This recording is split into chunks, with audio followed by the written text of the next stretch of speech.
नमस्कार, NB news Bharat देख रहे हैं आप और मैं हूं आपके साथ यशस्वी पाठक। गोरखपुर महायोजना की शुरुआत हो गई है और सबसे पहले जो खबर आई वो ये थी कि लोग राहत की सांस लेते दिखाई दे रहे हैं। जी हां, आपको बता दूं कि 2001 में जब महायोजना आई थी तब कुछ लोगों को इस तरीके की आपत्ति थी कि उनके जो घर हैं वो वैध नहीं थे, लेकिन अब जब महायोजना फिर से लाई गई है तब उन सब के घर अब वैध हो चुके हैं, यानी कि जीडीए अब उनके जीडीए के अंतर्गत अब वो सब कुछ आ चुका है और बहुत सारी चीजें हैं। मेट्रो किस तरीके से काम करेगा, हमारे साथ सर मौजूद हैं, इनसे बात करेंगे कि क्या विशेषताएं हैं। और खास तौर पर एक और मुद्दा है जिसमें काफी लोग, कुछ एक वर्ग ऐसा भी है जो आपत्ति जता रहा है, उस मुद्दे पे भी चर्चा करेंगे।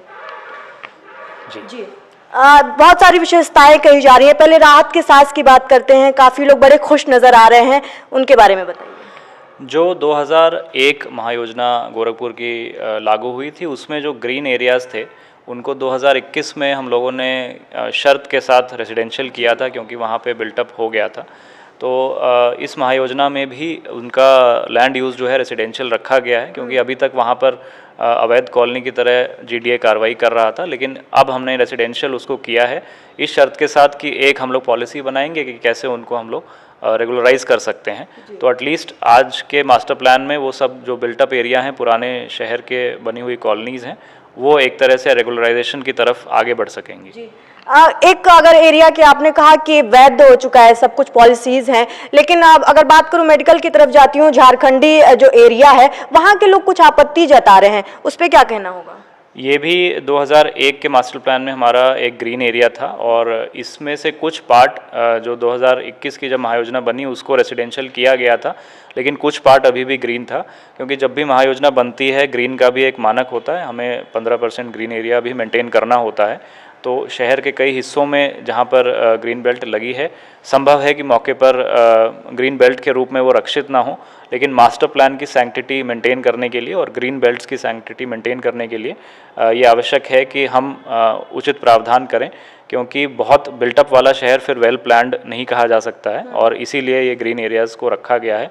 आपत्ति ज़रूर दर्ज कराई गई थी जब दावा आपत्ति सुनवाई यहाँ पर हो रही थी, लेकिन उस समय जो डिसीजंस लिए गए और गवर्नमेंट द्वारा जो फिर फाइनल मास्टर प्लान अप्रूव किया गया है वो इसी रूप में अप्रूव किया गया। थोड़ा सा स्पेशलिटी की बात करते हैं। ये जो मास्टर प्लान की आप बात कर रहे हैं, रिंग रोड की बात चल रही है, मेट्रोज की बात कर रही है, थोड़ा सा स्पेसिफाई कीजिए।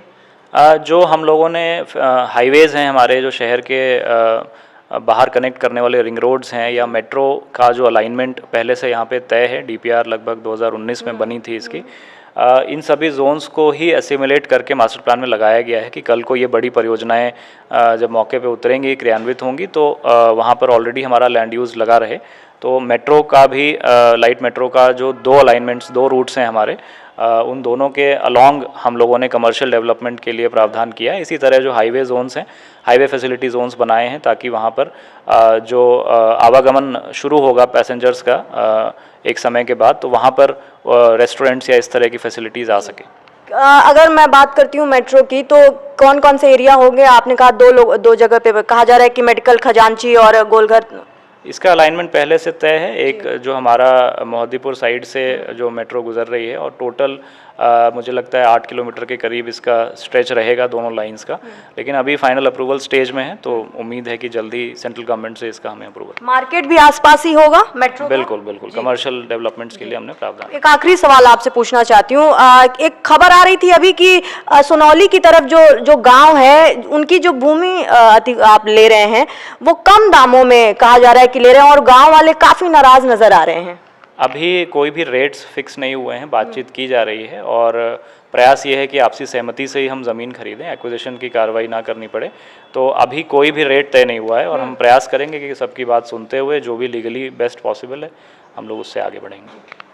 गोरखपुर बदल रहा है और ना सिर्फ बदल रहा है बल्कि विकास के पथ पर दौड़ रहा है। आप 2031 तक बहुत सारी चीजें देखेंगे। आपको बता दूं कि जीडीए के अंतर्गत करीब 25 लाख बताया जा रहा है कि आने वाले 10 सालों में जनसंख्या बढ़ने वाली है, जो कि अभी इस वक्त की अगर गिनती बताऊं आपको तो 14 लाख करीब बताई जा रही है।